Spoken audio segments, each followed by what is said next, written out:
Today on the Bible for Busy People, a cooking lesson with Jesus. Not quite, but we are going to talk about how he made breakfast on the beach for his closest friends. Hi there, I'm Erica, and you are right in the middle of a series called Fire Stories in the Bible, and today's is so beautiful. Last time we talked about how Jesus died for our sins and how he was crucified and how he did it all for love's sake. And we talked about how Peter was terrified and so scared because it wasn't what he expected to happen, even though Jesus prepared his heart for it. And so he denied knowing Jesus by a fire in the courtyard where he stood warming his hands. Well, now he's going to be reunited with his risen Lord around another fire. Join me today in the Gospel of John, chapter 21. Later, Jesus appeared again to the disciples beside the Sea of Galilee. He's risen now.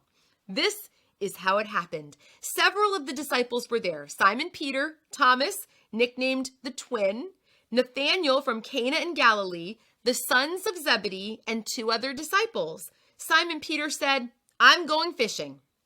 "We'll come too," they all said. So they went out in the boat, but they caught nothing all night.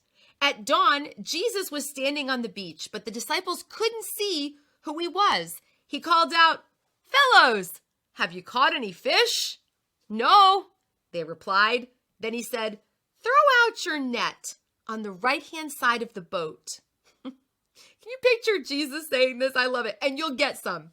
So they did, and they couldn't haul in the net because there were so many fish in it.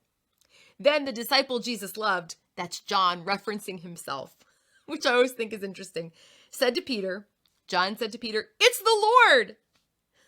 When Simon Peter heard that it was the Lord, he put on his tunic, for he had stripped for work, jumped into the water, and headed to shore.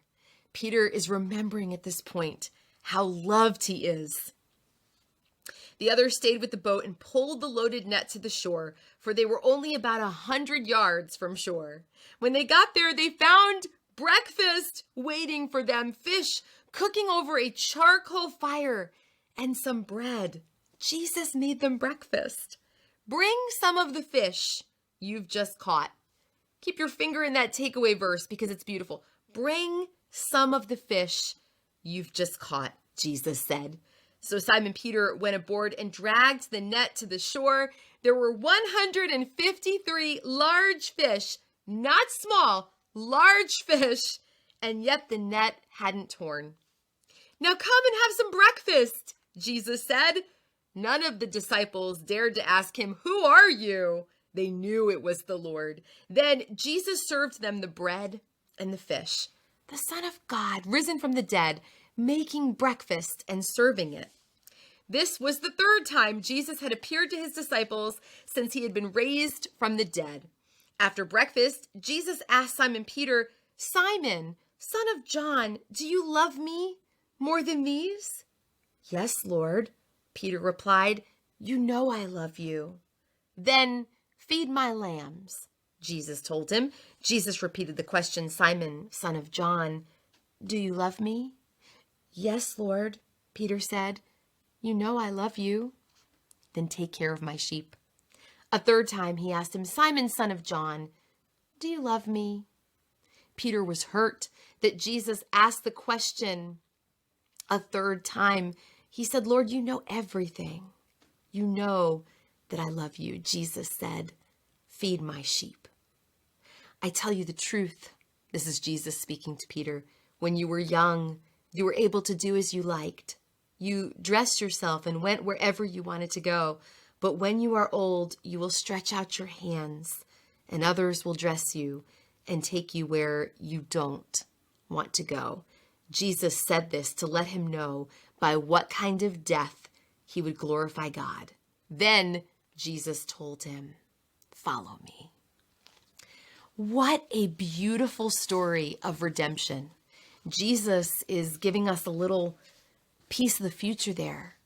Remember last time we talked about how Peter would be crucified, have his arms stretched out upside down. He wouldn't be crucified in the same manner as his Lord. I can't imagine the pain, the excruciating pain of being crucified. Upside down must be even worse. I can't even imagine. But this was the man who Peter would become. You and I are not going to be the same people we are today. Every day we're growing in our faith. But don't you love that Jesus gave Peter a second chance? He's the God of the second chance. Peter denied Jesus 3 times by that fire in the courtyard while Jesus was being tried and convicted, though he did no wrong. And Jesus chooses the setting of a fire. He cooks breakfast for Peter and his friends over a fire. Perhaps the smell in the air brought back that memory for Peter of the horrible night that he denied his Lord, but now it's being replaced by a new memory, a good memory. Jesus has forgiven him, and he asks him 3 times, "Simon Peter, do you love me?" And Peter has the wonderful opportunity to respond 3 times, "Yes, Lord, you know I love you." In my mind, I feel like it was the Lord giving Peter the chance to wash away those denials. It's who he is. He is our Redeemer.